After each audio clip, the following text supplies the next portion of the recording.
What's up, everybody? We have another guy from Birmingham, Alabama joining the show, and it's not me. It's Gordon Sargent. My man, you have been all over the world playing a little bit of golf. You just got back from Dubai playing in the World Am. Man, what was that experience like? It was definitely an interesting one. I thought it was going to be dry heat, and it was the exact opposite. It kind of felt like Birmingham in the summer. So it was funny because the rest of my team was very. And the rest of my team was in Scotland. So it was like I was ready to get back to Nashville for some cold weather, and they were looking to get back for some warm weather. So, but no, it was cool. Definitely kind of different experience when I had played last year in Paris, but it kind of meant a little bit more this year. Just kind of having experienced that, played Walker Cup and same in means representing your country. So it was definitely cool to kind of go over there. And I don't know, it was like, didn't really know what to expect. But no, kind of seeing what life's like over there just because that was my first time over to the Middle East. That's interesting. What's the for the World Am? I've never really kept up with it as far as just like what's the format? I know there's three. So it's there's you, Nick Dunlap, and David Ford. David Ford. Yeah. So it was us three, and it's 4 rounds of stroke play, and it's just 3 count 2 every single day. So like, oh great, it's kind of like college golf. It's just like you have one drop score, and I guess I think there were 36 teams this year. So, oh wow! And y'all won by how many strokes? I think 8 or 9. That's gotta be fun though, man. Just winning with your boys. It was like, I know. We were tied for the lead after the first day, and then I think maybe winning by 1 after the second day, and then kind of opened up like a 4 or 5 shot lead, and then David was 7 under through 8 the last day, so it was kind of like me and Dunlap needed just kind of coasted into the house. So you or Nick just needed to just like breathe. Pretty much. One of us just needed to get it in around par. Oh, man. Well, the team format, you've kind of gotten used to that. The fact that you just got done playing the Walker Cup as well at St. Andrews. I mean, I think it's pretty safe to assume this was your first and last Walker Cup that you're going to be playing in. And the fact that it was at St. Andrews, how special of a week was it representing the United States for the Walker Cup team, but also winning there? And just, I feel like this group of guys that especially that you played with this year, it's a crop that I would compare similar to maybe that 2011 bunch that everybody always refers to, just as far as that talent of that group was, with like Justin Thomas, Jordan Spieth. Just how special was that week and just that group of guys that you played with? Yeah, it was funny. I was talking about this to someone the other day, and it was like kind of like the adrenaline that you experience from that. I remember we all kind of crashed the next day, like on the plane. And then I remember we went to we left for our first college event of the season, like maybe 3 or 4 days after I got back, and we ended up winning there in San Antonio. And it was like, this isn't even fun. Like after Walker Cup and then you win and like, this is so different. But no, like it was cool. Cause like obviously Captain McCoy and like all the guys we hadn't known we were on the team for that long, but it's kind of been 2 years in the making, like the amount of work Captain had put in, the USGA, all that stuff. And then for it to like all rely on 2 days of golf as like whether it was successful or not, was kind of cool just cause it was like really relieving, especially kind of seeing Captain after that first day. We're down 3 and it's like, okay, like there's only one more day left. And like, obviously we didn't expect to be down 3. We felt like we played how we wanted to play. We were going to be leading, but no, there's definitely, it was kind of tense. We had like a pretty serious talk kind of that night. And it was like, Captain was asking us what we thought, and we were like, we don't know. Like, just go put us out. We'll try and get win points. And it's like, if we lose that morning foursome on Sunday, it's like, we kind of don't really have a chance at this point. But then to go out the next morning, we obviously knew what we had to do. We had to go win. I think we won the first 3 matches to kind of pull within, I guess it'd be 1 point, and then had a nice Sunday afternoon. And it was cool because like I remember like the past, like at the practice session and then like a bunch of different instances, it's like people are talking about how the Walker Cup was like the coolest experience of their lives. And it's like, okay, like, yeah, I mean, you hear that, but like, and you get to go to St. Andrews, but you don't really understand what it was till the week kind of started. Like, I remember we got there very early, kind of like, I think we got there Saturday and it didn't start till the next Saturday. So it's like we had a week to burn in Scotland and we kind of traveled, played golf, we played Kingsbarns and Dunbarney on the weekend. And then we're at the old course the rest of the week. And it's like, first time you go play St. Andrews, you're like trying to like tell yourself like, okay, like this place is pretty cool. But like, you don't really realize the history till you like keep playing it and like keep kind of hearing like the stories and stuff like that. And then obviously like fans started coming out a little bit on Friday, and then Saturday and Sunday it was kind of a packed house, and obviously 90% of them were rooting for GB&I. And I think that honestly made it more special just because it was like, I remember we were talking to Dunlap on Sunday morning when we were playing, and it was like, we love the silence. Like it's amazing. Like when they're not cheering because it means we're doing something good. So, no, I mean, I definitely can say it was the coolest experience of my life so far.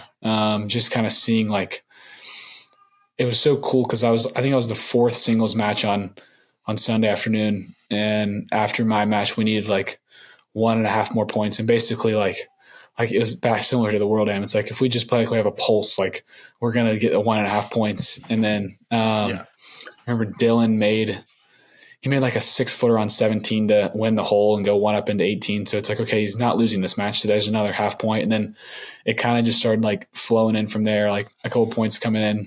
And like it looked like we were just going to win from the second I finished. So it was kind of like a change in emotions from Saturday afternoon where it's like this, we just like need to get some points versus like, okay, we're going to get our points and this is really cool. And I remember like we were sitting behind 17 green, and I don't think any of us have ever cheered that hard for like a made 5-footer or like someone just hitting it on the green. And it was pretty funny just because it's like, we're getting so pumped up, and like we were all destined to crash that night. And I think we all did, but no, it's kind of one of those things that you never forget. And there's probably very little things that'll ever live up to that. But no, it was, and then like, obviously my team went over to St. Andrews last week, and I was like trying to explain to them what it was like. And I was like, it's probably going to feel a little different for y'all, especially considering it's 40 degrees colder. But no, it was really cool. I guess, are you too good to play St. Andrews twice in the same year? I didn't feel like going from the 110 in Abu Dhabi to the 40 and raining in St. Andrews. Probably would have left me just like passed out somewhere. But yeah, no, you and like, David Ford both took it off, so I can imagine. And I watched a little bit on TV. It wasn't the sunshine that you guys got to play in. It was cold and miserable, is what it looked like. I'll take my 75 and sunny at St. Andrews, and that's good enough for me this year. Yeah, that's fair. That's fair. And I remember texting you, texted Nick Dunlap. Obviously, both of you guys are Alabama from there, so I obviously am always cheering for both of you two. And I remember texting you guys. It's like, y'all be safe tonight, because I knew that after winning something like that and being there with all your boys, that the pubs weren't safe, I think is a good way to put it. And I'm sure y'all had a great time. And kind of just pretty similar off of that, Gordon, you and I both grew up in Birmingham, Alabama. I've watched you kind of grow up out at Shoal Creek, your parents being members out there, and I've kind of grown up out there my entire life as well. So I think it's a pretty unique circumstance in the fact that, I was on the PGA Tour for multiple years, and you were kind of coming up through high school at the time. Our relationship was, we didn't get to play a ton of golf together. We hung out a lot on the range, practiced a little bit together. And I don't know when it was for me, but there was a period of time where you went from being just another amateur golfer to like, wait, hold on, this guy's legit. And I don't know when that was, but for you, when did you feel like the light bulb went off? It's like, wait, I'm better than my peers, and I'm beating everybody else. And then you kind of grew into your dad's body a little bit. I think you were kind of a little stockier, but now you like kind of grew into how tall is your dad? Like 6'3" or 6'4"? He's like 6'5". I'm not quite that, but No, I mean, you're like growing what you're saying, I into think, a big dude, though. yeah. I think it was probably like junior year of high school, maybe junior or senior year, somewhere in between there. But it's like you play junior golf and you go to these events and it's like, okay, like everyone's kind of telling you have fun, you're having fun, but like, and you like finish like, you'll have some good weeks, have some weeks where you finish 20th, 25th, and you're like, okay, whatever, all the above. But then once you kind of start really having to like see like, okay, like my golf, like I don't have to play my best to be able to compete at these events. You kind of start realizing like, okay, like there's kind of something here, like you're definitely getting better, like maturing. And that kind of gave me a lot of confidence, especially because like, I mean, I had been committed to Vanderbilt for 4 years. And then like you think of these guys in college, like if I looked at a sophomore in college when I was a senior in high school, I'd be like, this person acts like they're 8 years older than me. And it's like, once like through junior golf, kind of that junior, senior year, you like start to mature a little bit. And that was kind of when I feel like I just kind of started figuring out like, okay, like golf can kind of take off and go from there. So no, it was definitely really cool. I think obviously my roommate Jackson and Paris were the same age, and we kind of got to know each other really well through junior golf, and that was pretty comforting, just knowing like we're going to be rooming together in college. We're going to kind of do some dumb things together, but we'll all figure it out. So yeah, and like you said, I was not like, I was pretty, I don't want to say like small, but definitely hadn't like kind of developed. And then once you kind of start developing your game a little bit, and then obviously your body is still kind of changing at that age, then like you kind of realize like, okay, like it's not as much as like trying to hit the ball as far as possible or trying to hit these shots, but more so like hitting the shots and stuff. And that's kind of where I feel like it started to click senior year. And then once you get to college, it's like kind of off and running a little bit. It's like you're around better players. You are able to practice a lot more. You're able to kind of just get better and not necessarily like figure out your golf game, but how to like make it as best as possible. Yeah, that makes a ton of sense. And you kind of mentioned when you got to Vanderbilt, just kind of getting off to that fast start. And I would say a fast start as a freshman winning the national championship would probably qualify as that, winning the individual stroke play. So Gordon, all of a sudden now you have a ton of interest in you. And it's not just from your friends and family. Now it's everybody in golf media. It's national attention. And in this age of NIL, what was it like trying to navigate just all of the interest in you, whether it be, agents that want to be associated with you or brand partners or people that just want a piece of Gordon Sargent? How difficult was that for you? Was it on your mind a lot, especially being, 18, 19 years old? Yeah, I mean, I think like obviously I started like the first fall freshman year. It's like, okay, trying to kind of figure everything out, play a few good events, but also like trying to pass on my classes, trying to do all the stuff that you have to do in college. And then I remember kind of once the spring started, play a couple events, and then you start like playing kind of well. And one thing I liked about college instead of junior golf is like if you get like comfortable and like a good feel in your swing, you're playing almost every single week as an event. So it's like kind of nice sometimes. Like you can, if you're playing good golf, you can just kind of run with it. So started playing pretty good in the spring, and then kind of just carried the momentum. Like you said, was fortunate at NCAAs, kind of just hung in there the last day and survived almost, and then made birdie on the first playoff hole. But then after that, it was kind of like back to real life. And I think it was good for me is like, I remember you finish NCAAs, it's like everyone's kind of building you up to be this person. And then I remember I went to US Open qualifying, I guess probably not long after, maybe 3-4 days after we got back. I played the one in, where is that? Right after the Memorial, where all the PGA players are. Yeah, it's the one up in Columbus. Yeah, and it's like, nobody cares who I am right here. And it's like, it was like good for me, like freshman, you're like, okay, like I just won the national championship. I can do whatever I want.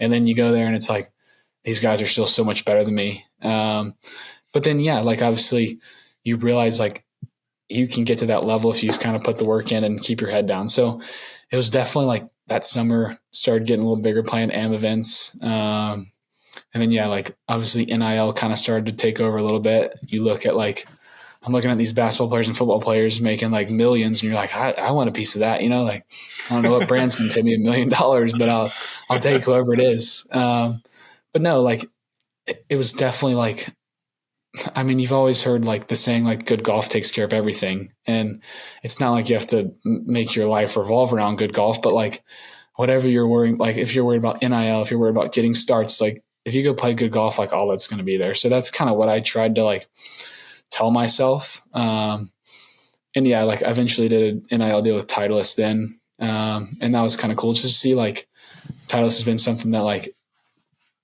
if you play golf, you know what Titleist is. So it was cool to kind of like put my name with a brand like that. And then, yeah, it also just like you see people leave college early, and it also gives you a reason to kind of stay in college and just continue to get better, just because like there's no reason to turn pro just for the money at this point. So, no, it was definitely tough. And then now you can get agents, and I kind of just, obviously they're out there watching.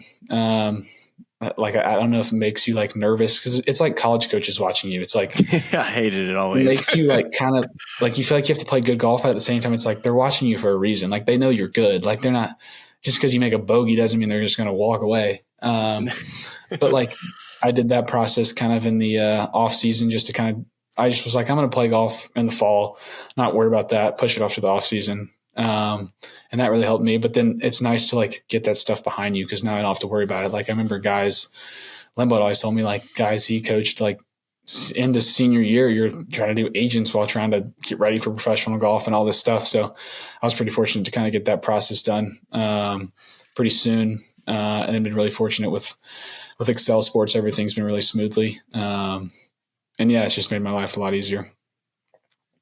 Well, I love my boy Lance over there at Excel. He's one of my favorites. So you're in good hands, definitely. And I will say, agent wise, we had different experiences, because my senior year, the spring of my senior year, I was a late bloomer when it came to college golf. And I was playing with Taylor Gooch, and he was talking about, we were playing at the Floridian, and I had just like started playing well to where I was like, oh wait, I can be a professional golfer. And Taylor's like talking about all the agents that he's considering signing with. And when I tell you dead seriously, I had no idea like that agents were signing players. Like in golf, I was so oblivious to everything that he mentioned that to me, and I was like, huh, that's interesting. Maybe I should be thinking about that. And like a month later, I'm signing with an agent. So it was just kind of crazy. Different experiences. Obviously, you were you've played well enough to being number one amateur in the world that you definitely deserve a little bit more attention than the old late bloomer. But it's funny though, because like I remember, I think I did 4 or 5 meetings, and it's like, you always been told like, you'll know like which one is right. But then you walk out of every single meeting, you're like, this guy made me feel so good about myself. Like I have to sign with him. And like, you kind of saw it in the college recruiting process a little bit, but it's like, obviously their jobs to like, and all of them can do a great job for you, but it's like so funny. You're like, God, this guy made me feel so good about myself. Like he's the one. And then the next person, you're like, wow, he made me feel even better. So no, it's definitely an interesting process. It's obviously not the easiest process, but I'm definitely glad I kind of got it over with now, instead of having to worry about that in the future. For sure. Well, let's fast forward through all the agent talk, and let's talk to about the good stuff. And that is a phone call that you received. Was it like, what popped up on your phone? Did it say Augusta National Golf Club that popped up on your phone, or was it just an Augusta, Georgia number? No, it was. So I was like, I mean, this is literally like a Monday morning, I think, January like 2nd, 3rd, something around there. And I think it was at like 9 o'clock. I was like sitting on my couch, like, and like if it's a number that I don't recognize, like the odds I'm answering that is like basically 0.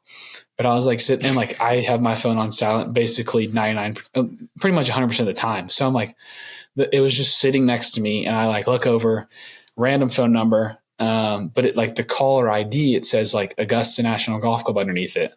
So like before I answer it, I'm like, okay, like okay, I mean, I'm gonna answer it, right? But I'm like, what are they calling me about? And then the guy introduced himself, Brett Sturbud. That flew straight over my head. I like couldn't tell you his name 30 seconds later. But then he just started like saying all this stuff, and like whether it was processed or not, I'm like, all right, who is possibly calling me right? Like 9 o'clock on a Monday morning. Like why would Augusta National be calling me now? And And then fast forward, I remember my dad was like playing with the dog in the house. And I'm like, Dad, like, be quiet. And he's like, why? And I was like, well, just hold on. Like, I don't know why, but just hold on. And then he like was like, yeah, we'd like to extend you an invitation. And I'm like, okay, like, To what? That's cool. And I was like, okay, to like, is this the like junior, whatever? And it's like in your mind, you don't think it like you're like, this isn't the actual Masters. You're like, I mean, it was like, it sounded too good to be true, but it's like, this guy knows, like, wait, like he's talking about the amateur dinner, like tickets, all this stuff. So it's like, if someone is calling me, they put in a lot of effort to like mess with me. So I'm like, I like hang up, and I'm like hyping myself up a little bit. Like I'm like, okay, this is probably real. And then I remember I went and talked to my dad, and I was like, hey, like I just got a phone call, and they said they wanted to invite me to the Masters. And he's like, no, like that's not true. And I'm like, okay. And so then I'm like telling myself, I'm like, okay, like, yeah, it's probably not true. And then he's like, what's the guy's name? And I'm like, I don't know. Like, I don't know his name. So then like, I'm like sitting around for like 45 minutes, like trying to like process this. And like, obviously like, I'm just like so kind of lost most of the time. So I'm like, all right, I'm going to go play golf. And then like, I mean, I went out to the course, whatever, and got nothing done. And I remember I called, he told me, he was like, yeah, they're going to release something the next couple of days. So I'm like, okay. And he's like, but you can't tell anybody. I'm like, that makes sense. Whatever. I'm not going to tell anybody. And then I remember I called Limbaugh the next morning. And I was like, hey, like, I got a call from someone at Augusta National. They said they're going to release something. I got invited to the Masters. And he was like, no, like, he's like, what are you saying to me? And he's like, do you think it's real? And I was like, I don't know. Like, do you think it's real? He's like, probably not. And I was like, okay, all right, whatever. Like, yeah. And then Mr. Sturba texted me again. And that was when the Bills, when Damar Hamlin had that incident. So it was like all over the news. And he's like, hey, like, look, like, obviously with kind of all this going on, like, we don't really want to release this right now and have it like overshadowed by all this stuff. So I'm like, oh, like, great. Like, this is, now you're just going to mess with me for even longer. And then so like a couple days go by. Right. I told Limbaugh, which I probably wasn't supposed to tell him, but I was like, hey, like, heads up, like something might be released. I don't want, like, I'd rather you hear it from me than like see it online. And then eventually like I confirmed it, because he like, I ended up figuring out his name and like all the stuff. And he's like I like called him on the phone, and so I was like, okay, this is real. But then he still hadn't announced it yet. And I went down to Sea Island for the Jones Cup, and I was staying with a bunch of my teammates. And I'm like, God, this is going to be like, I don't know how to tell them. Like, it's so funny. And then I remember we were sitting on the couch, and like they still hadn't released it. Like, I've known for like 4 days, still haven't released it. And a Masters commercial comes on, and like they're like, oh my, I can't wait to watch the Masters this year. And I'm over there like sitting in there like, yeah, me too. Like, it's going to be kind of cool. And they eventually release it. So then I finally got confirmation they were going to release it at like 10:30 the next day. And I was like, all right, I'm playing my practice round at 8 a.m. Like, I'm not going to be on the range when this releases, right? And so I remember I was playing with two of my teammates, and I hadn't gotten around to be able to tell them. Like, I just like, I don't know what to say. Like, this is going to be so awkward. And we were walking down the ninth. We were on like the ninth hole at Ocean Forest, and it's like 10:30.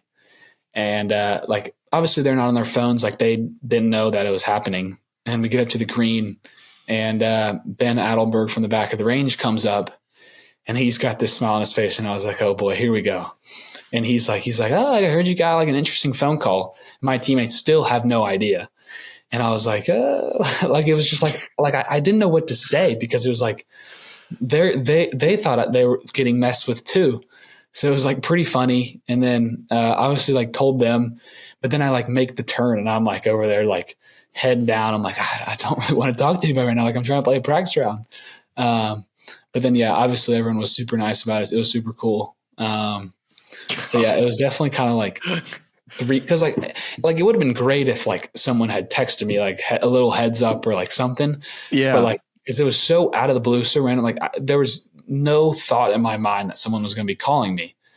So yeah. And then of course, like 5 days go by and it still hadn't released. So I was like, okay, like maybe not. But then, yeah, I remember it was pretty funny. The best, because I couldn't tell my teammates. Like, I just couldn't figure out how to tell them. And of course, I was with them when it broke, so it was pretty funny.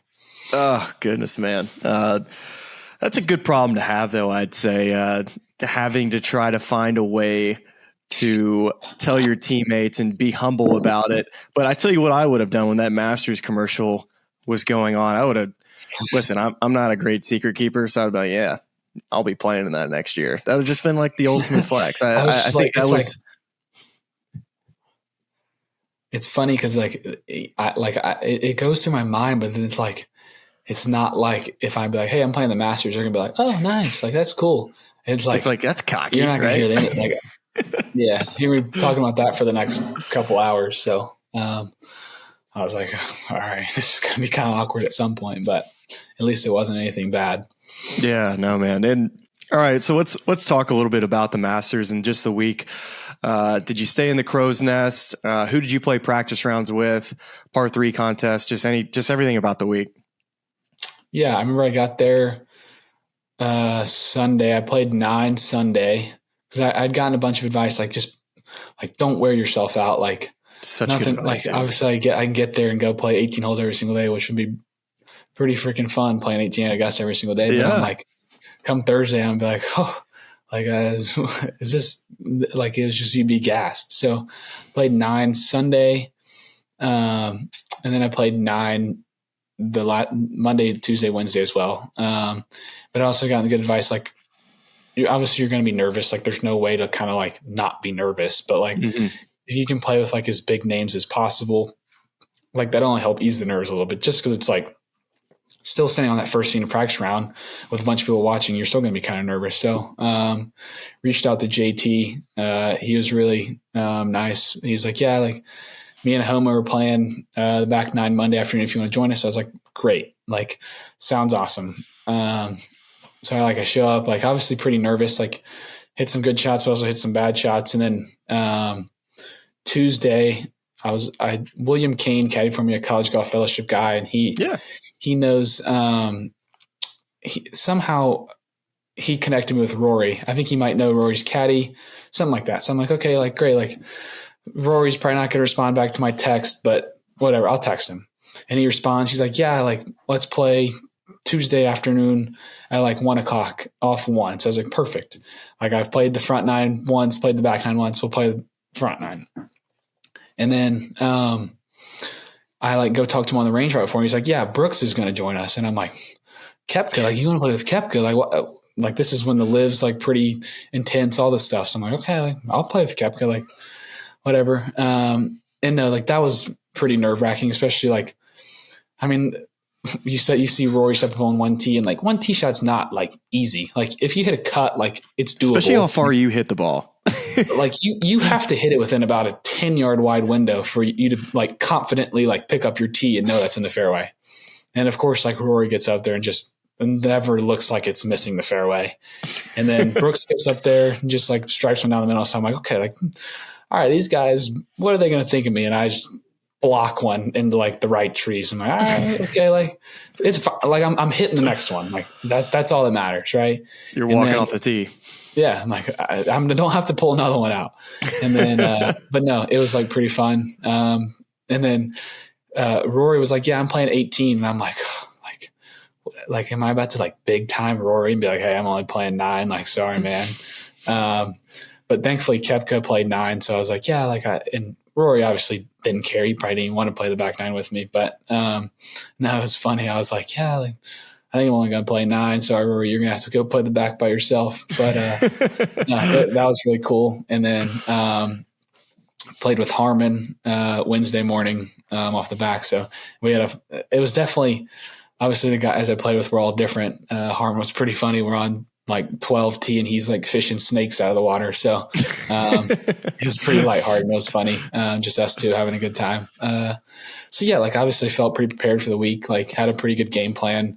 Didn't feel tired by any means. And then, yeah, like obviously didn't play how I wanted to, but feel like I learned a lot. I was talking to someone the other day. It's like you play college golf and it's like you can get away with a bunch of misses. Like if it's a back left pin, like you can hit it long left and have a chance at getting it up and down. But like if you're playing on Augusta and you hit it over some greens, like you literally have no chance. And it's like, that was kind of eye opening. Cause like in the practice rounds, you're like just dropping balls where you feel like you're going to miss it. But right. And if I'd missed in those spots, you'd be a whole lot better off than if you missed in some spots. So, no, I think it was good for me just cause it was nice. Like then you come back to college golf and we had our home tournament like the next couple of days. And it's like, all right, like this game's not like Augusta just like kind of kicked my ass. Like, it's not like I'm terrible at golf, but it's just like, it exposes you. And like, I mean, everybody's going to experience that at some point if they play Augusta, whether you're striped or not. Like, I mean, you see the best players in the world shoot 76 out there sometimes. And it's like, or even 81, mean that sometimes they shoot 81 and sometimes it happens to be on Sunday. It doesn't mean that you're terrible at golf. It just means like, okay, like you probably hit a few bad shots that ended up you made bogey or double, where like some normal golf courses you're just making par. But yeah, let's see. Yeah, I stayed in the Crow's Nest Monday night after the amateur dinner, which was really cool. A bunch of us stayed up there, and I think we fell asleep at like midnight. Like we kind of just hung out, and then 5:15, just like bright and early, the kitchen's up and running. So you're like, well, it looks like I'm up for the day. And then like, so let's see, I wasn't playing till like noon either. And I'm like, God, why can't I like be teeing off at like 7? Like, so having the whole morning to kill, just like walking around, like trying to tell yourself you belong here as like the guy, people working there, like, can I see your player badge? And I'm like, oh yeah. But no, it was definitely a really cool experience. And something I feel like really helped me going forward too. Well, I think the cool thing about the Masters and this whole Masters app and the website is I just typed in Gordon Sargent on Google last night, just kind of getting ready for our interview today. And I click on the Masters website and I'm able to just watch your entire round, which I'm sure you've been able to watch back and be like, man, I wish I would have done this different. Or man, if I'd have just had this technique now, can you imagine what I would have made on that hole instead of what I did make? And I think the start to your Masters is so interesting to me because you birdie the first hole and you make a greenside bogey at 2, which would, I imagine, just kind of like flubbing a chip into the bunker. And then you hit a greenside up there on 3 on the par 4 and just kind of make a bit of a mess of it is the only way to describe it. And as we kind of, look in our rear view mirror at the Masters and you kind of talk about just how close you were, but in the fact that it did expose you, did you feel like your short game was one of the things when you left Augusta where you're like, you know what, if I need to go and improve on anything, would it be your pitching? Yeah. I mean, like obviously like playing college golf, like, and it's tough because like, even at Augusta, like everyone thinks you're going to get a perfect lie everywhere. You don't. No, like, and like it was funny because I played with Jason Day, and like, I mean, he's one of the best pitchers of the golf balls, and so good. I mean, it looks so simple. Like he's just clipping these ones up there, and I'm like looking at it, and if it's not a perfect lie, I'm a little I'm nervous. Like I'm like, there's no way I'm hitting this solid. Like especially when you have chunked one, bladed a couple, and you're like, I don't know what I'm doing out here. So no, it was definitely like I wouldn't like, and if you had asked me before the week if I was a bad chipper, I'd be like, I wouldn't have said no, or I wouldn't have said yes. But it's like it just kind of exposed like. There's so many like shots around the green that you have to have, especially like under pressure.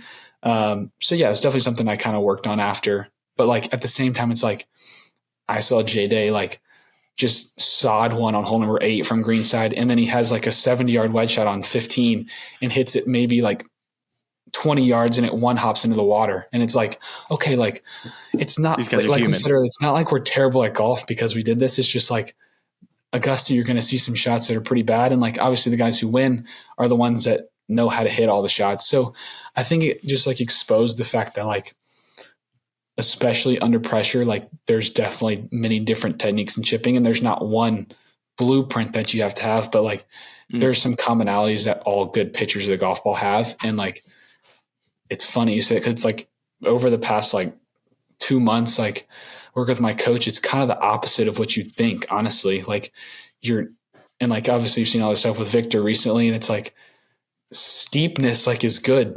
And you think like if I went back and watched those videos, I'm like just trying to get this ball airborne. Like it's like just like somehow hit it decently solid and then like land on the green somewhere.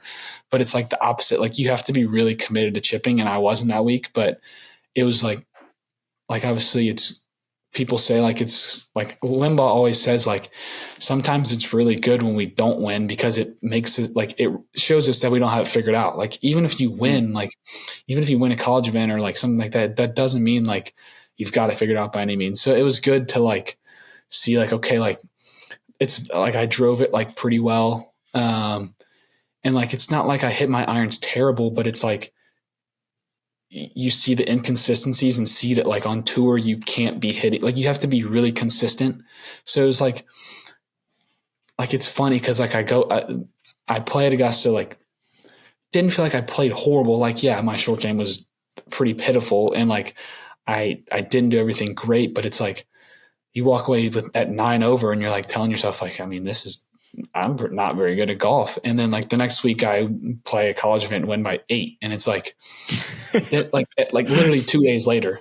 And it's like, it's all like, it's a lot of confidence. And it's like funny because like, you just have to be like really committed. And like, I was like, when I remember that college event, it's like, I'm going to try and play like I watched Jason Day and Zach Johnson play. It's like, they're hitting greens in the spots you have to hit it. And like their misses are like ending up in the spots where you have to miss it. So that was kind of something that I like took away from the week. And then, yeah, like obviously it gives you a bunch of stuff to work on too. Like, and it's not like you don't see that from every single week on the PGA Tour. Guys find parts of their game where they need to get better. But like, I feel like Augusta is one of those courses that is really going to expose the weaknesses of your game. Yeah. And what's, we have some videos that you sent over and you mentioned your coach, been working with Mark Blackburn since, the middle, of this summer. Yeah. And we were looking at this down the line video right here. And what is this, this alignment stick? I see you're coming on the inside of it.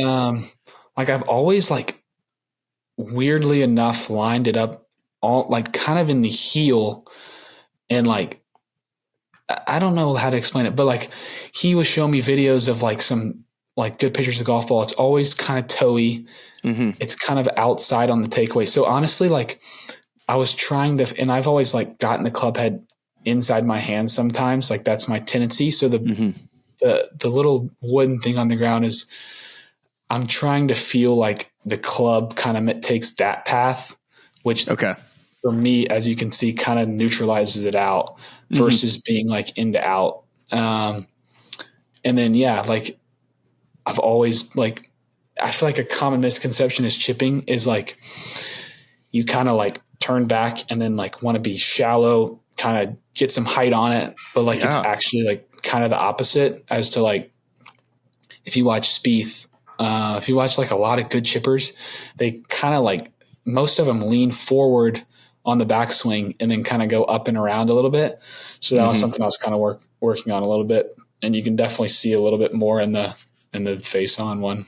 So has your contact improved and is that in itself giving you a little bit better control and more spin on shots around the greens? Like I feel like I hate, and like, I mean, if you ask a lot of golfers, the kind of like the shot that like you honestly like chipping, you're trying to hit a high softy and you just nuke it like, and it comes out too hot.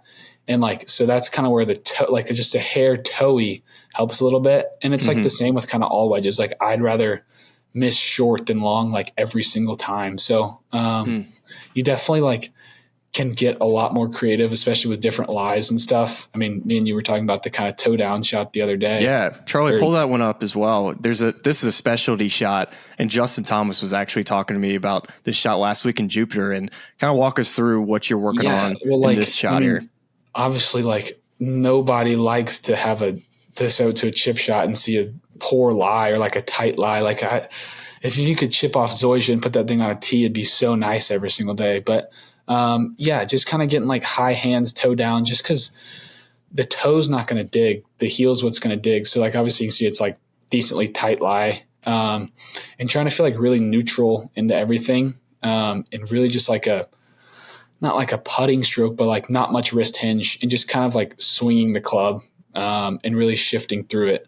And you can kind of see like you try not to like fall back really. Like you kind of feel like you're shift a little forward. Like when I feel like I shift left, I stay pretty like neutral, and then feeling like up and around and forward helps me not fall back a little bit. So that's kind of what That makes sense. was going on here a little bit. But as you can see, I was kind of like more middle, and then he was like getting more in the toe just to promote like a little bit better contact.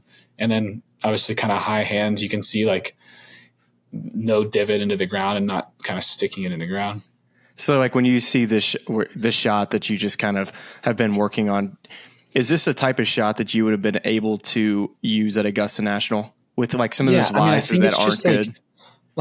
It's knowing that like you can actually like throw the toe into the ground and it's going to come out of the ground and the ball is going to have some height on it, even though you're kind of hitting down on it. Like you don't have to try and help it up in the air. And like, as you can, like, I kind of try to do that a lot just cause like you're nervous. Like you don't want to, whatever, like your mind starts racing and it's like, you're trying to kind of help it up and hit the right shot. But like here, like obviously it's kind of a simple pitch and one that you'd be trying to make, but I feel like if you go just hit some shots with the toe down, you're going to realize like it's literally impossible to chunk it there. Like as long as you turn, like it's impossible to chunk it. It's funny, like on this type of shot in the past, and I was actually asking Justin, I was like, how do you, because every time I watch Justin hit this shot around the green, he either makes it or it almost goes in. And I'm like, dude, you're going to have to teach me how to hit this shot, because there's sometimes where I'm like 2 or 3 steps off the green and I'm like, how do I hit this shot? I mean, it's such a simple shot. I used to always almost put it back in my stance, like grip way down on it. And then I would just be so concerned about contact where I wouldn't nuke one like you're talking about. But you make some of them, and then the other ones you decelerate on, you leave 6 feet short, or the other ones when you end up hitting 10 feet by. Yeah, I think it's cool because it's like hitting it out of the toe, it comes out a little softer and then just kind of rolls like a putt. So like once you just like get a good feel for it, like your mindset changes from like, okay, like I'm just trying to get this inside like 3 feet where I'm going to like make the putt versus like now I'm like, okay, I'm going to try and make this. Like, and it's, you're not thinking about hitting it too hard or like hitting it to like 6 feet. Like now you're thinking about trying to make it. And like, that's where like, obviously you have to practice it a lot, but it was so like, this was my first time working on chipping with Mark. And it was like, it just felt so much simpler. Like it was definitely, this is very kind of simple and not complex at all, but it's like, is kind of the opposite of what I thought is like a shift left going back and then up and around versus like, you'd think like full swing is really the opposite, right? Like a turn back and then you're trying to kind of stay down through it versus like pitching is, like I said, the opposite. So it was definitely kind of eye opening, but also was like, this really isn't that hard. Like, especially the simple shots. Like once you can dial this in, then you can start getting more complicated and then who knows what you can kind of discover. And like, obviously you mentioned JT and it's like, he makes it look so simple. I remember watching a few shots at the Ryder Cup and it's like looking at some of those lives and you're like, oh boy, like this could, like standing over that nervous representing your country. And then all of a sudden it's just like, he's like clipping it up there, spinning it back. Like it's like that one Rory hit on 17 that just like the world went crazy. Yes. Nobody knew what was going on. And it's just like, he looked like he was like, he never looked like he was trying to help it up in the air, try and spin it. It was just like, he just like really kind of turned through it. And obviously he's practiced that shot a ton. He probably has, but it was like he made it look so simple. And like I feel like that's what the best pitchers do is like they're not trying to do too much. They make it look simple. Yeah, and Charlie, let's get the next video up, and this is going to be a face on of one of your. I think it's probably a wedge swing, and I texted with Mark before you came on, just kind of asking about just general improvements. He said for the most part, you guys aren't working on a ton, just kind of getting sound in every part of your game. But I see this shag bag of balls just left of your left side here. What are y'all trying to accomplish with this shag bag just on this left side? Yeah, it's kind of like I've always kind of slid into it a little bit. Like that's kind of where like a big miss can come in like different start lines is like if your lower body's kind of sliding left and like getting out in front of it, like you can just hit some way right shots and then it's all in your hands from there. But so the shag bag's kind of to help me like not stay back, but kind of plant on the left side and then just really turn through. So, I mean, that's really like the only thing we've kind of been working on, like mainly just trying to get the the simple stuff good, and then just kind of dialing in wedges and all that stuff. So, it's kind of just like a simple kind of timing, just making it more fluent, like you said. Yeah, I could watch this golf swing, really all day. There's so much to love about it, and I just love how centered you stay in your golf swing, and your tilts are so good. And when I've watched you on the range before, it seemed like your misses with your short irons or mid irons were always out to the right. When I was ever watch you on the range, you never missed it left, but for the most part, your start lines, if you did miss it, were out to the right, which, I mean, that makes total sense. If you're out in front of it, then the start line would get pushed a little to the right. So love what you're working on with the irons. And I think everybody came here for the show, and that's some driver swings, baby. Charlie, let's get these boys up, because this is where the action's at. And I guess what I want to ask you about your driver is, when did the speed show up for you, when you're like, wait, I'm not only long, I'm actually like one of the longest drivers of the golf ball in the game. Like, did that just happen overnight? Did it happen in the gym? Yeah, for you, when did it happen? Like obviously growing up playing a couple different sports like baseball, basketball, and golf. Like baseball, it's like hit it as hard as you can, like, right? Like obviously gotta have fundamentals, but like you're just trying to rip that thing. And then golf, like when you're like 9, 10, 11, like if you think I'm going to the range to try and dial in my swing, like you're crazy. Like I'm ending that range session hitting at balls as hard as I can. So like you've always kind of been taught like, okay, like trying to hit it hard, right? And then like I remember, like I said earlier, like junior, senior year, you kind of mature a little bit, start realizing like, okay, like the gym has become like really important in golf, like making sure your body's kind of where it wants to. Like someone told me like it's so funny because like they asked me, they're like, how many tournaments have you played where like you felt like you had the exact same feel throughout, like especially in your body? And it's like not many. Like you tend to either like feel weird the first day, and then like maybe you kind of dialed in the last two, or like you feel good, and then all of a sudden you get tired. And it's like if you could really like get the same feels like throughout the whole week, like the games would be so much easier. So that's kind of when I started getting more like in the gym and stuff, and trying to do like certain things like each week, and like maybe each day, like same warm-ups and stuff like that. So that's kind of where the speed came from, is like really learning how to use it, and not going in there and just like,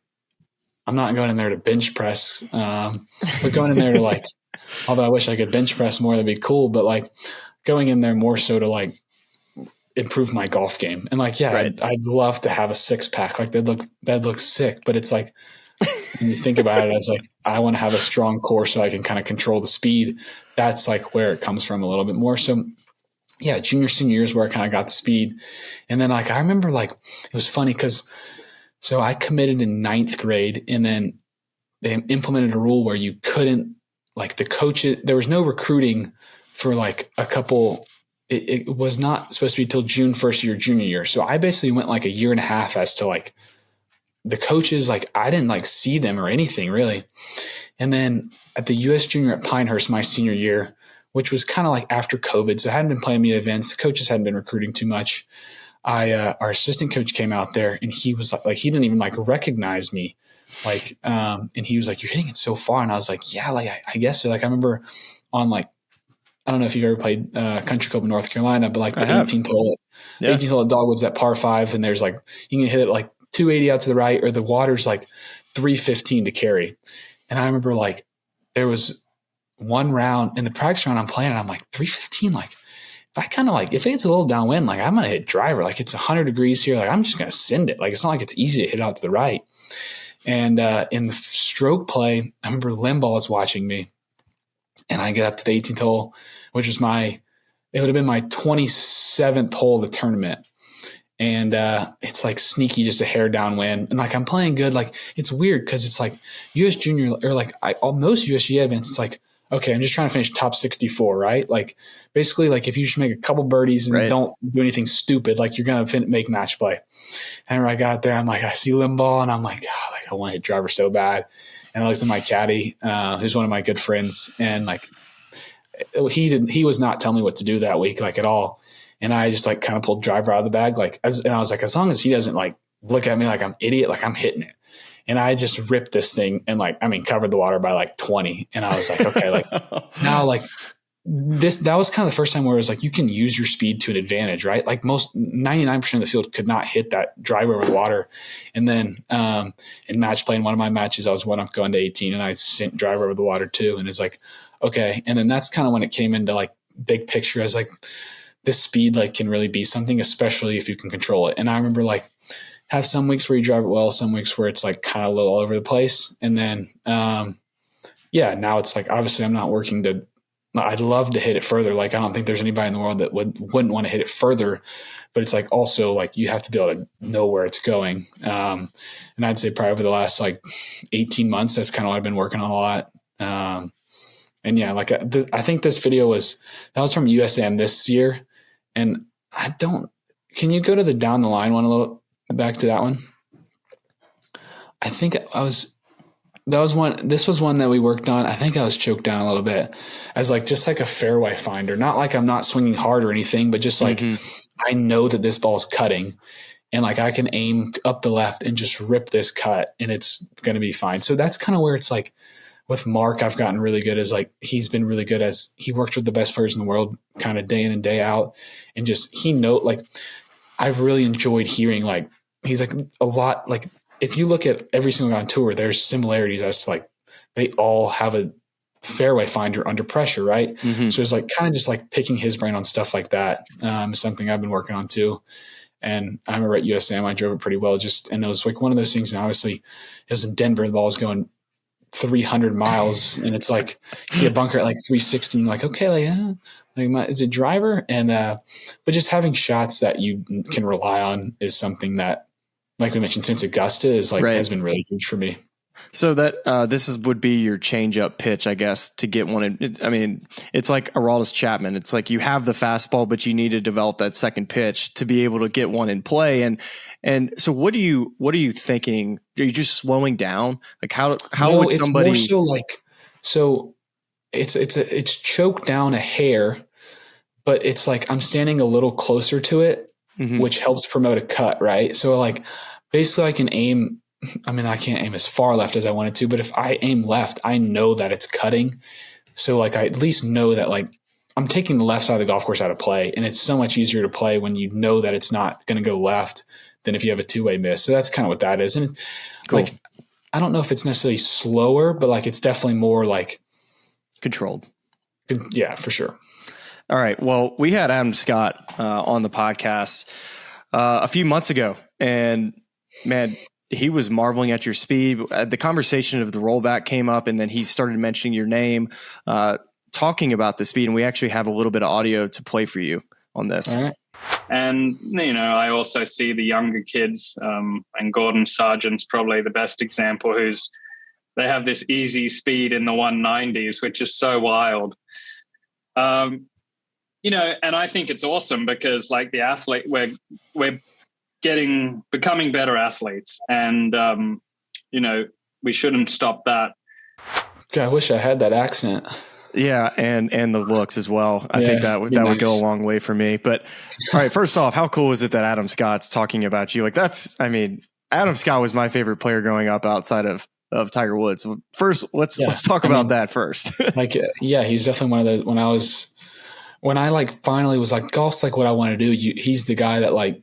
I remember like when I was 8, 9, he's winning the Masters, and it's like the Masters is a pretty big deal when you're growing up to be a golfer, and it's never not going to be a big deal. But like if I was watching the Masters when I was 6 versus like when I'm 10, it's like, okay, like I understand like what this means. And just like, growing up watching him is really cool. And then then you go to tournaments and he's on the range there, and it's like, okay, like is this guy like, you kind of like, is this real? Like, is this guy going to acknowledge me? Like, you know what I mean? It's like, you kind of want to just be like, you just want to fit in and like, to have him like kind of acknowledge me. And I think I met him at Augusta, and he was obviously really nice. So just to kind of see guys like that, and it's cool because like I feel like golf's one of those sports where like a bunch of the older guys like still respect the younger guys and like bring them under their wing. And that's like in most sports you don't see that. Like even though like we're competing each and every week against them, like they want to help you be better. So it's really cool.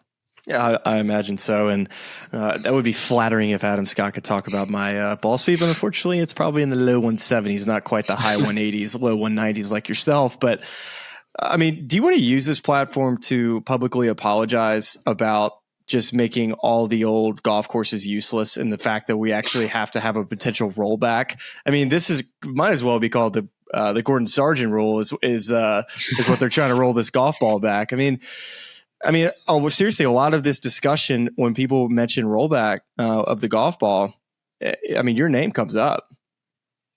I mean, it's definitely interesting. Like, I would apologize if I was like the longest hitter, but I'm not. So I'm not going to apologize. I'm messing with you. You don't have to apologize about anything.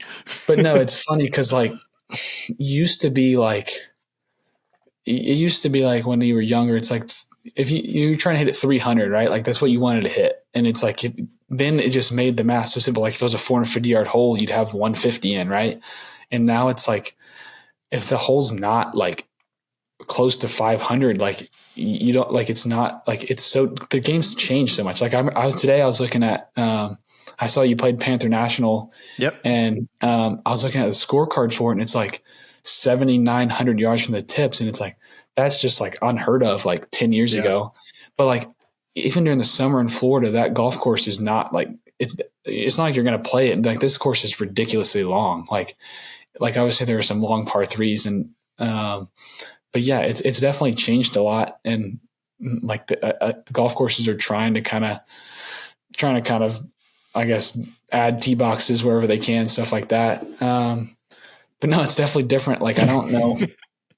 Obviously I haven't like paid too much attention to rollback. Like you just know that, all right, the ball's going to go shorter, but like, I don't think it's necessarily because like, obviously the technology's gotten better, but like Adam Scott said, like golf's turned into such a more athletic game over the years. So it's definitely kind of different than what it was.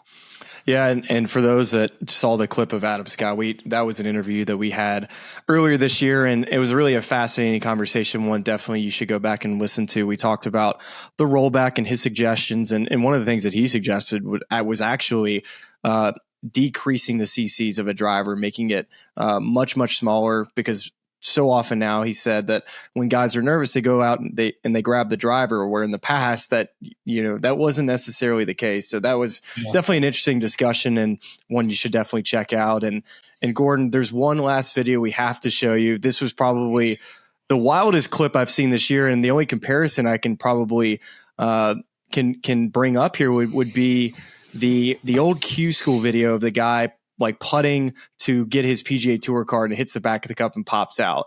And we haven't really seen anything like that since then, until you were tapping in for your final round at the US Open. And thank goodness that this didn't mean anything really for you, did it?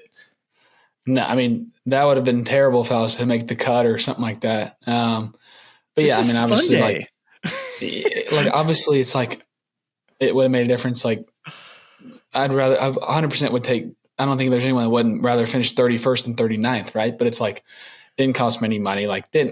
So, and it was funny. Like, it was honestly good for me. Like, it gave me some like publicity. Someone was joking to me. They're like, you might've like made been in the PIP conversation, after how viral this went. But like, it was funny. Cause like, I remember I was playing well. And it's like 18's not like a brutally tough hole, but it's like, okay, like it's not like you can just expect to go hit your 6-iron to 6 feet and make birdie. And the fairway's super wide. And I remember I got up there and just absolutely like necked the crap out of a tee shot into the right rough. And it's like, you know what, like I'm in the right rough to a back right pin. It's like, I'm just going to be disciplined here. Hit this to like if it comes out how I want to, it's going 30 feet. And it's like, it's not like I'm not hitting this over the green. Right. And I hit this 7-iron and it came out perfect, went to like 35 feet below it. And then like, I mean, it's on a decent slope, probably 2% slope. So like if you put it by, like you got a little tester coming down the hill. So I was like, okay, like even though I left it, like obviously I wanted to make it, but I leave it 2 feet short, never missing that, right? Like straight up the hill. And I just remember my caddy was like, it was so funny. He goes, like we're reading it kind of, he goes, yep, just straight in the back of the cup. And I was like, yeah, I hit that thing in the back of the cup. And, but it was like, obviously I'm not paying attention to the hole at all. Like in no part of my mind am I thinking this has a chance of bouncing out. But then it's like, then I'm yeah, it's like, I'm like, why did I take that step? Like, but there's a Probably video. just shocked you, right? It just Yeah, general shock. and then like on the next one, I'm like, all right, like this one better not hit the back of the cup, right? Like I just kind of died in there. But no, it was so just like, I didn't know what had happened. And then I looked at my caddy. I'm like, is this real? Like this could happen anywhere else. And now it's on the 18th at the US Open. On Sunday. And then I remember like, I get back to like Birmingham and got to play golf, and you're like, sure I can hit a couple in the back of the cup and it's going to bounce out. And it's literally like impossible. So, and then everyone's like, you hit it too hard. And it's like, actually, if I like hit it harder, it would have gone in. Or if I just hit it a little softer, or like if I pulled it or like pushed it or like anything but that, and it goes in. So, no, it's pretty funny, but it definitely kind of went viral, which was kind of cool. Going viral for an interesting reason, I would say. And the game of golf's hard enough. We need to make sure those holes are cut correctly next time. I remember I was walking by and I was like, what are they doing over there? They're recutting a hole because it was in the middle of the afternoon. Yeah. And that's when I saw the video and I was like, okay, that's why they're recutting the hole, because they didn't need that to happen again. When we were on the green for the trophy presentation, I remember I went back and looked at the hole, and that thing was cut like 6 inches below the ground. They're like, this is not happening again. Because like, I mean, they could. Can you imagine if that would happen to Wyndham?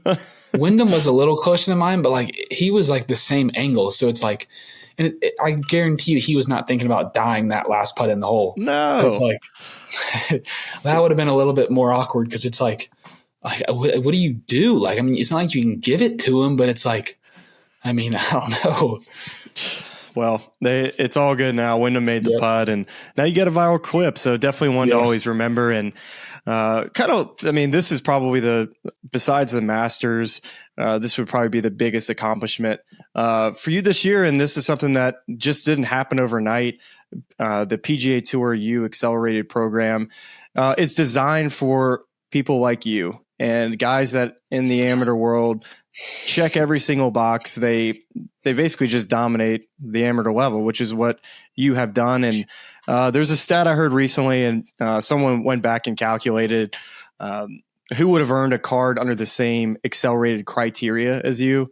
And the only 3 would have been Justin Thomas, Patrick Cantlay, and Patrick Rogers. So that's obviously a pretty dang good group of dudes to be associated with this. And as we kind of talk about this PGA Tour U program, would you say, is there any factors for you as far as if you would return for your senior season? I know you could go, like you can go to your senior season and still have this same status as if you wanted to turn pro after this year. But what I wanted to ask you is there anything in particular that you're trying to accomplish throughout the rest of this year? Obviously, like when I committed to Vanderbilt, like I committed to staying 4 years. So it's like, that'd be something that's important to me, as to like being with the Vanderbilt team for 4 years. But obviously he's completely impartial as to what, like, if I think it's best for me to leave, he's 100% on my side. So that's really nice. Like, I think one thing would be just having a whole nother year, like, to basically do whatever I want when it comes to like trying to take my game to the next level. And obviously, like, it's nice. Like, I basically have the next 6 months to kind of develop that and make not major changes or anything, but work on kind of what I need to work on and just getting ready for the next step. So, I mean, besides kind of graduating, getting better, spending time with the team, I know obviously everyone tells you college is the best time of your life. So being with a team, stuff like that. So, I mean, obviously there's some positives, but also like if the time is right, like there's no point just because like if you're playing good golf and you feel ready, then there like obviously there aren't a ton of risks to coming back to school, but like you could get injured, like you could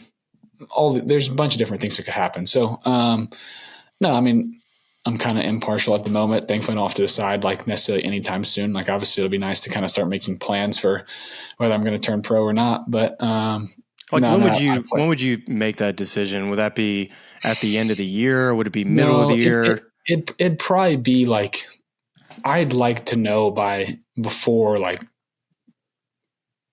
I don't know a set date, but like, it's not like when I'm going into NCAAs, like I'll know if I'm coming back or not. So,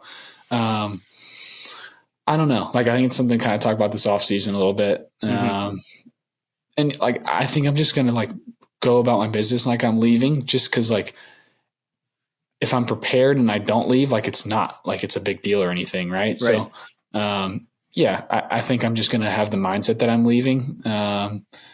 But I can always come back if I want to. Definitely. And if you did come back, I think one positive would be is that you can go to any bar in Nashville and just show your PGA Tour card. So that's kind of cool, right? Yeah. I mean, it's funny because like a bunch of my friends go to college towns and it's like, they're like, oh, like, people in Nashville must know who you are. And they're like, people in Nashville don't really care who I am. But it's fun. We enjoy Nashville. Oh, I bet. I try to get there as much as I can. That's what a fantastic college town I'm sure Nashville is. And as we close, last question here. What is on the schedule for you the rest of this offseason? You playing any golf, or are you just kind of working on the game, getting ready for the spring season? Yeah, kind of working on the game for right now. I'm going to play the Jones Cup down in Seattle first week in January. But other than that, not really, just kind of prepping, getting the body and game in a good spot for the spring season, and then kind of off and running. I think we start up mid-February is our first event, and then I think we have maybe 9 events. Wow. So pretty quick, kind of just, I know it's going to fly by, so kind of just soaking it all in right now. Well, I'm going to hope that you don't get a cold front while you're in Sea Island the 1st of January. There's been years where guys have been playing in 38 degrees with a 20-mile-an-hour wind at the Jones Cup. So hopefully it's one of those 70-degree Jones Cups where you actually can enjoy yourself. And I'm sure you're going to have a great week and really a great spring as you potentially prepare to getting ready for the PGA Tour or coming back and doing another year of amateur golf. And I'm sure there's plenty more that you can accomplish, whether it's winning the U.S. Amateur or any other things that are on your list of things that you want to accomplish. So you can't really go wrong, but you could totally understand you leaving and making that decision and deciding you are ready to turn pros. But regardless, I'm always going to be cheering for you. Being a Birmingham, Alabama guy, Shoal Creek guy as well, I'm looking forward to, hopefully when you move back, I get to see you more and get to play with you more, because I feel like you and I haven't gotten to play enough golf together. So we're going to have to book some tee times coming up. And Gordon, thank you for coming on. You are welcome anytime, my man. Thanks, Smylie. Appreciate it. It was fun. I've actually watched a couple of episodes of y'all earlier. It just started popping up on my YouTube. So I was like, I'll check it out. And you guys have some good takes. So thanks for what you guys do. So I'm happy to come on. And that is a stamp of approval from Mr. Victor Hovland.